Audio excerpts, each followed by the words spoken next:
Yo, Kamen Rider entre en scène, la forme, et nous nous retrouvons pour parler de Grendizer U, et j'aurais jamais cru qu'une de ces vidéos sur Grendizer U me donne l'occasion de rediriger sur ma vidéo qui expliquait c'était quoi le NTR. Ouais, bon, donc, on va faire les choses comme elles viennent, hein, grosso modo. C'était un épisode assez chargé. Pas trop en robot, mais plus en information et en ce qui se passe. L'histoire semble vraiment partir en couille. Enfin, mais pas forcément dans le mauvais sens du terme, mais ça devient le chaos de fin, on va dire. C'est le chaos de fin. Et on se dirige donc vers le endgame. En tout cas de cette première saison, parce que là, clairement, ça va pas conclure l'histoire, hein, vu comment c'est parti. Donc, il y a plusieurs choses intéressantes. Donc, Genosuke, apparemment, n'est pas mort. On va tout de suite commencer par ça. Il n'est pas mort, il est hospitalisé entre la vie et la mort et tout ça. Donc, a priori, je pense pas qu'il aura de rôle dans les prochains épisodes, à part être dans Evap dans le lit. Peut-être qu'il se réveillera à la fin, dans le dernier épisode, allez savoir. Où il va décider dans le dernier épisode, ça serait bon plus ça. Mais bon, vu en général comment c'est parti, je pense pas qu'ils vont le faire décéder comme ça. S'ils voulaient le faire décéder, c'était en fait là, fallait juste ouvrir avec il est décédé. Et donc ça, on entre sur le fait que ça renforce la haine qu'éprouve Sayaka envers les gens de Vega et aussi Koji, hein. Ça renforce leur haine et leur détermination à éradiquer Vega. Et cet épisode, à peu près, ça continue en boucle, vu que Vega, après, ils se mettent à faire vraiment des dingueries, à essayer de prendre en otage la Terre, pour que ça soit les habitants de la Terre qui leur livrent Grendizer et Goldorak. Qui, je pense, était donc, où ils disent, ils vont éradiquer une capitale à chaque fois, pendant un certain laps de temps, et tant que Goldorak ne l'aurait pas livré. D'ailleurs, Berlin se fait éradiquer. Ils ont rien demandé, ces pauvres. Les pauvres buveurs de bière. Et je crois que c'était une stratégie qui était utilisée dans Great Mazinger par les Maikana. Ils avaient fait un truc pareil. Et là, pour le coup, les humains, ils s'étaient tous levés contre eux. Ça avait fait le gros drama et tout ça. Mais je pense qu'à la base, c'était dans Great Mazinger qu'ils avaient eu. Que ça avait été fait. Bon, je sais plus comment ça avait été réglé, mais bon, voilà. Oui, donc ce qui encourage donc les héros à chercher un moyen de les attaquer. Et le gouvernement, les militaires viennent aussi foutre leur merde vu qu'ils veulent essayer de revendiquer Mazinger X, prendre les opérations. Bon, Uman les envoie chier. Après, est-ce que ça va servir à quelque chose ou est-ce que c'est juste pour dire ouais non les militaires font chier, parce que je vois pas en fait le rôle qu'ils vont spécifiquement jouer aux épisodes qui restent en fait, les introduire là qui se mettent à faire chier là, ça me paraît un tout petit peu hors sujet. Est-ce que c'est un truc qui va servir pour la saison 2?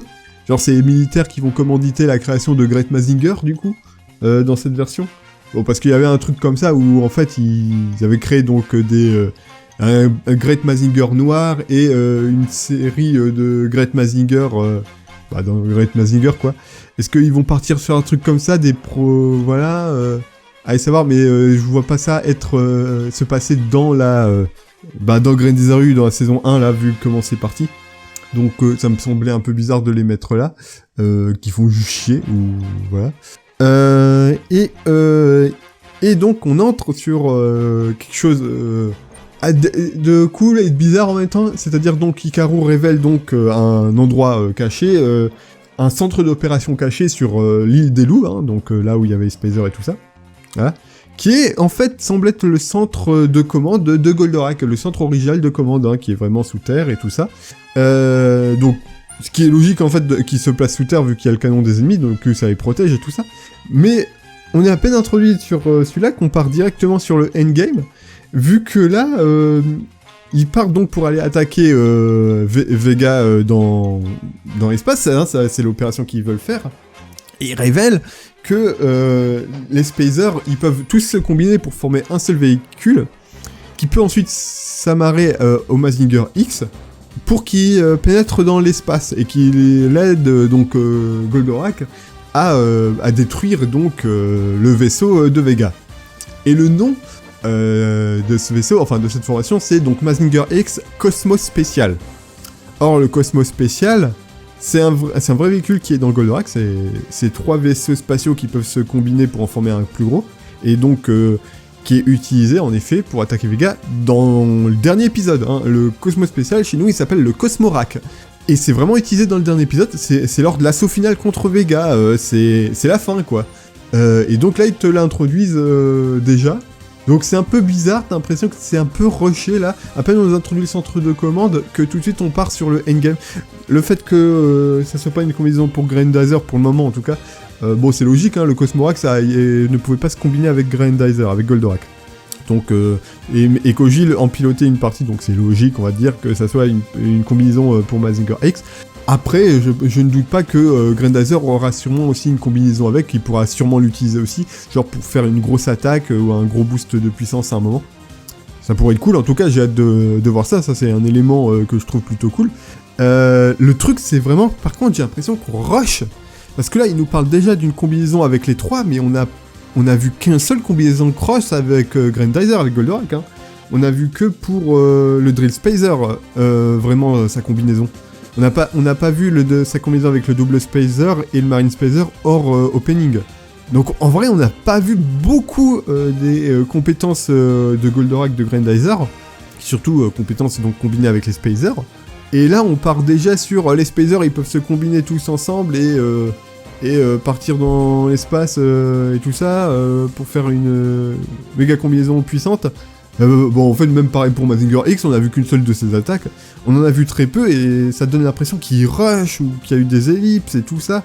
En vrai, même si c'est en saison, j'ai l'impression que le format 12 épisodes, c'est pas assez hein, pour raconter ce qu'ils veulent et pour faire un équilibre scénario, action, exactement. Quand même l'impression qu'il y a beaucoup de trucs qu'on n'a pas vu, qu'on aurait dû voir déjà.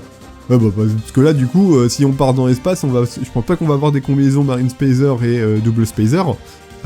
Donc l'opening, c'est publicité mensongère, c'est gros opening, on n'a jamais vu de combinaison de cross, Double Spacer, Marine Spacer, hein, c'est n'importe quoi. Bon. Donc ouais, j'ai vraiment ce sentiment, ça va trop vite là. Là, ça va trop vite, c'est rushé un peu, limite. C'est pas super agréable. Même si les idées apportées sont bonnes, hein, sont cool, mais j'ai l'impression qu'elles devraient être plus parsemées, enfin, écartées les unes entre les autres. J'ai vraiment l'impression que ça va très très vite, même trop vite, quoi, ça respire pas trop. Surtout que bon, donc, de par l'épisode s'appelle Terrona, on se concentre quand même beaucoup sur Terrona et Rubina, bon. Et donc entre autres, Terrona décide, en apprenant le plan de Vega, elle décide d'agir. Elle veut qu'elle agir au plus vite avant qu'il chope Grendizer, avant qu'il chope Goldorak. Donc c'est pas clair, mais elle devient vraiment sombre comme personnage. Elle part un peu en vrille. En vrai, l'épisode Terrona, je pense que c'est juste la première partie du titre. Hein. Le titre complet, ça devrait être Terrona est une pute. En vrai, ça pourrait être ça. Non mais sérieux, elle fait des trucs immondes hein, dans cet épisode en vrai. Et c'est suggéré que c'est pas la première fois qu'elle fait des trucs comme ça, vu que Rubina l'accuse à un moment même de l'avoir déjà trahi une fois. Donc j'espère qu'on en verra plus dans l'épisode prochain. Et elle fait des dingueries. En vrai, cet épisode, c'est encore un épisode qui montre pas mal de personnages sous un mauvais jour. Donc on voit que tous les personnages terriens, donc Koji et Sayaka, ont des raisons de détester Vega et de les anéantir. De vouloir les anéantir. On voit aussi que ça fait chier à Duke, parce que Rubina est toujours là. Mais Duke, il passe un peu pour une andouille là, en fait. Et on passe vraiment dans du gros mélodrame. Alors, il y en avait dans Goldorak et tout ça, mais comme dit, c'était saupoudré habilement, parce qu'il y avait beaucoup d'épisodes, donc t'avais beaucoup d'action aussi. Mais là, on passe vraiment dans du gros mélodrame, c'est un gros épisode mélodramatique, et les personnages sont... T'as l'impression qu'ils... C'est-à-dire, Duke fait la même connerie qu'il a fait dans l'épisode d'avant. Il part sans dire rien à personne. Alors à un moment, il veut parler à Koji, mais quand il voit qu'ils sont énervés et tout ça, qu'ils veulent aller buter Vega, il se tait. Je veux dire, non, c'est à ce moment-là qu'il faut parler, expliquer et tout ça. Ou juste tu leur dis un petit peu plus tard. Mais une fois qu'ils se sont calmés, mais faut leur dire. Et bien sûr, le fait qu'il fasse tout de son côté en Tsum Tsum, ça pète à la gueule, bien sûr. Bon, il le dit à Maria. Maria le dit. Et encore une fois, tu te dis, mais ces pouvoirs d'avoir l'avenir de Maria, ils existent ou c'est juste, elle se la raconte au bout d'un moment, parce que vu comment ça se passe, tu te dis, elle l'aurait vu? Ou est-ce qu'elle l'a vu et genre, elle dit pas tout parce qu'elle sait que ça va bien se finir, mais que Duke, il va genre, y souffrir, tu te dis, ouais, il se passe quoi? Donc Rubina, en fait, ce qui se passe, elle envoie une lettre à Duke, hein, pour qu'ils se retrouvent à nouveau et qu'ils puissent se marier. Voilà. L'idée, c'est qu'ils se marient, qu'ils unissent donc la famille Fleet et Vega, comme c'était prévu, et qu'ils puissent amener la paix. Et donc Duke, il est vraiment en mode naïveté totale. Oui, je vais faire ça, je vais partir tout seul, je vais me marier, et grâce au pouvoir de l'amour, on va tout régler. C'est limite ça qu'il dit, hein, c'est son raisonnement, ce qui est, il aurait peut-être fallu en parler avant. Et donc il y va, et donc il y a une scène où donc ils se retrouvent et tout ça, ils se marient et a priori, étant donné qu'après ils se retrouvent à poil, donc ils ont fait à peu près à bêta de dos. Et pour le mariage et la scène d'amour, on va dire, avec de grosses guillemets, le visuel est très très similaire à celui de l'épisode 2, quand Hikaru parlait des deux personnes qui s'uniraient, qui ouvriraient la voie. Donc a priori, selon dans la version japonaise, c'était spécifiquement une déesse et un dieu qui se retrouveraient, cela ouvrirait la voie, et ça me et donc lumière convergeait vers une figure qui ressemble beaucoup à celle de Goldorak, mais blanche. Donc on se dit, ah, est-ce que ça veut dire ça? Et surtout, en effet, après, ils ont une sorte de marque sur les mains. Donc est-ce que c'est un truc normal des extraterrestres, ou est-ce qu'en fait, ils ont accompli la prophétie comme ça, et du coup, il y a quelque chose qui a activé.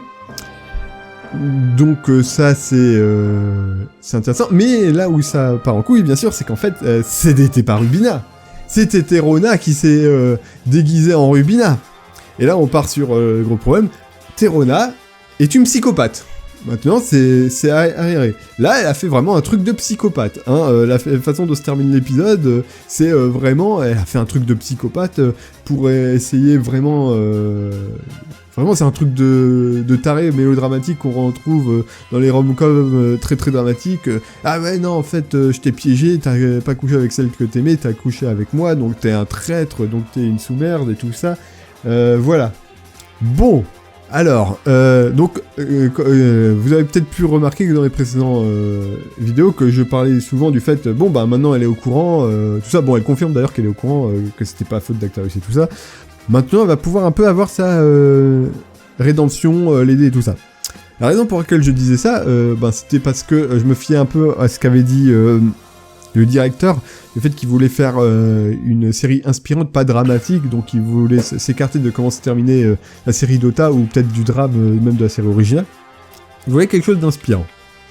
Bon, j'ai commencé à douter à partir du moment de l'épisode de Naiga, mais là je dis que c'est de la merde, parce qu'en fait je réfléchissais dans ça et je disais, bon bah alors ça veut dire que Terona elle va avoir une rédemption. Mais là pour moi c'est de la merde en fait, il a raconté de la merde. Là, je pense pas qu'il y ait de rédemption possible. Là, elle a fait une trop grosse dinguerie. Là, un personnage comme ça, tu peux pas lui donner une rédemption, et ça passe crème, en fait. Et pour qu'elle ait une rédemption, va falloir qu'elle souffre grave, en fait. Parce qu'elle a vraiment fait un truc de psychopathe, de connasse. Hein. Elle a vraiment joué la méga connasse.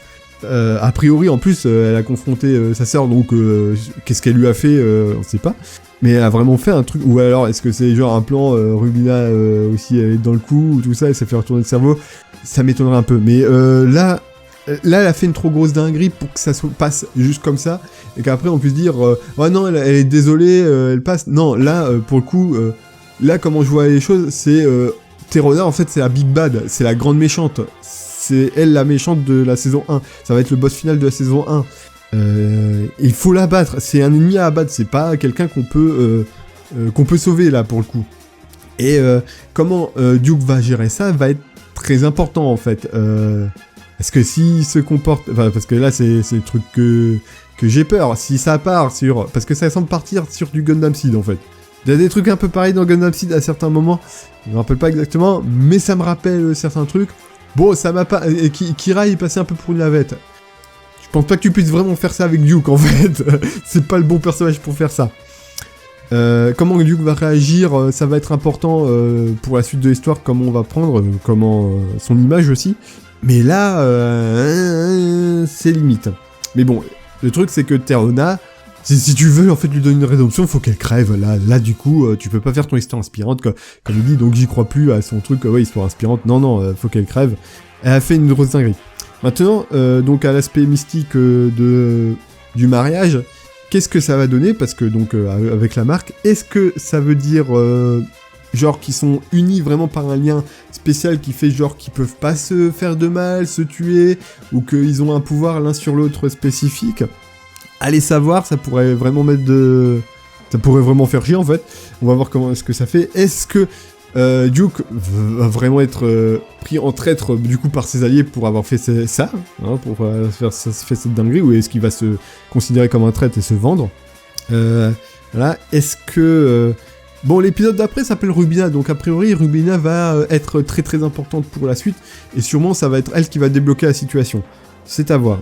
Un autre théorie que j'ai, c'est que vu que Hikaru parlait du fait que ça ouvrait le chemin, peut-être qu'en fait ça va ouvrir l'accès à une machine, alors soit une upgrade pour Grandizer ou la Quadizer, pour donner vraiment à Rubina l'aspect de boss final.